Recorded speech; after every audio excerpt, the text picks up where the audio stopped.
Doctor Who Season 15, Episode 4, Lucky Day, boasts a narratively dense ending that perfectly reflects the installment's complex subject matter, which can make it difficult to keep up with everything that happens. Although it's not a sequel to Doctor Who Season 14's 73 Yards, Lucky Day has several big similarities to the 2024 episode, which was also led by Millie Gibson as Ruby Sunday in place of Ncuti Gatwa's 15th Doctor. There are also a lot of crossovers when it comes to the topics that form the basis of both stories. Despite the Doctor's muted roles in both, I think the two episodes are some of the finest in Doctor Who's Disney era so far. In fact, the Time Lord taking a backseat in Lucky Day is what clears the way for a storyline of this nature to unfold. Although it's dressed up in certain sci-fi hallmarks, the episode is incredibly grounded for a show like Doctor Who and touches on some real-world issues in a fantastical way. While Doctor Who's Doctorlight episodes often focus largely on a companion's plight, Lucky Day remembers to address far more. What happens to UNIT after Doctor Who Season 15, Episode 4? UNIT's presence in the UK looks to be under threat. Gemma Redgrave looking nervous as Kate Stewart in Doctor Who. Jonah Hauerking plays Conrad Clark in Lucky Day, the host of the episode's titular podcast. Although initially introduced as a love interest for Ruby, he eventually reveals himself as the story's primary villain, despite the presence of bloodthirsty aliens, the Shriek, making their franchise debut. His goal is to try and expose Doctor Who's new UNIT team, and the organization at large, for the frauds he believes them to be.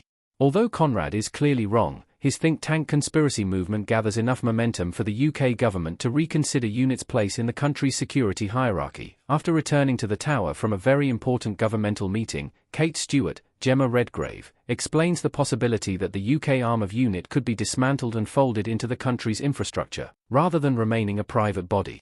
This would mean that all the tech that UNIT has developed and safeguarded, such as the time window from Doctor Who Season 14, would become public property.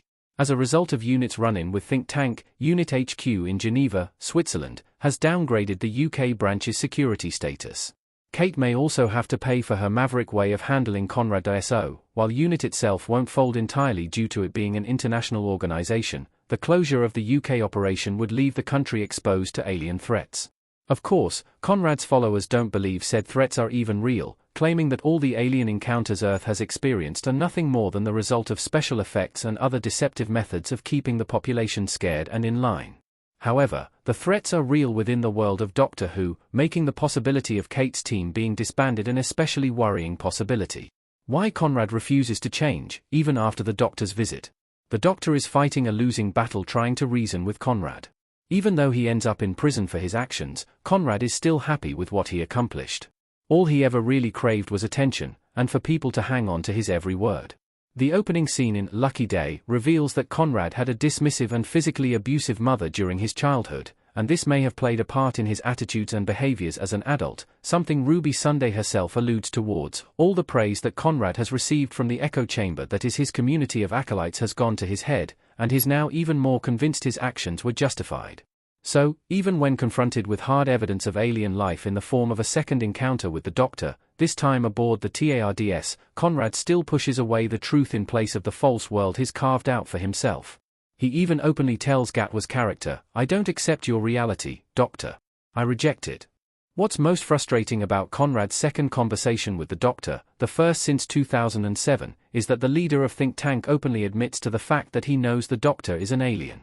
Conrad tells 15 to "get off my world," with the loaded statement confirming that he knows the Doctor isn't from Earth, and that the Time Lord has the means to leave easily. Even so, he clings to the value system he has built over the years, relishing his position at the top of the tower of disinformation he has helped to strengthen. Why would Mrs. Flood let Conrad free? Anita Dobson's mysterious character has a confusing agenda. Mrs. Flood as a prison guard in Doctor Who. After the Doctor snaps his fingers and returns Conrad to his cell, it seems as if the main villain of Lucky Day will remain incarcerated. Gatwa's character even tells him, while aboard the TARDIS, that Conrad will die alone in prison at the age of 49. So, it seems as though Conrad's fate is sealed until Mrs. Flood, Anita Dobson, arrives for another Season 15 cameo. Dressed as a prison guard, Mrs. Flood ends Lucky Day on the verge of releasing Conrad from his cell. Until this point, it's been tricky to tell if Dobson's character is on the Doctor's side, but Lucky Day essentially confirms Mrs. Flood is a villain. What's less clear is exactly why she would free Conrad.